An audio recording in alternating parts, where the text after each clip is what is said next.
Quand les époux créent dans l'aveuglement un enfant qui créera dans l'aveuglement, il se cite une lignée qui ira peut-être jusqu'à la fin de l'histoire.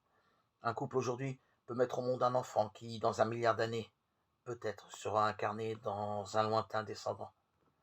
Et c'est ce couple d'aujourd'hui qui aura été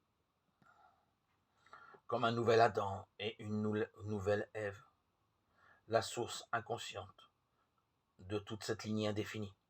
Je pense que le péché originel, ça a été quelque chose de pareil, le refus du premier couple, le refus de prendre la responsabilité d'un univers remis entre leurs mains.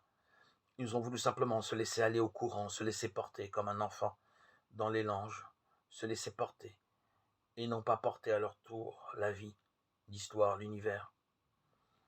Ils ont refusé d'être une origine, ils ont refusé de porter la création. Ils ont été noyés dans les forces impersonnelles et aveugles de la nature. Eh bien, nous avons, nous, chacun à revivre ce problème et à choisir d'être une origine, d'être un créateur, d'être une source, d'être un commencement et d'être une fin. De justifier toute cette histoire en lui donnant en nous un visage et en faisant une offrande d'amour. Nous avons à faire ce choix. Et chaque fois que le cri de la vie monte en nous, nous avons à renouveler ce choix d'être une origine, un créateur, un commencement, une source.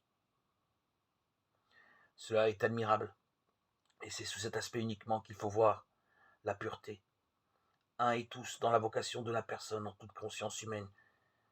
Il y a cette vocation de recueillir toute l'histoire et de donner un sens à l'univers.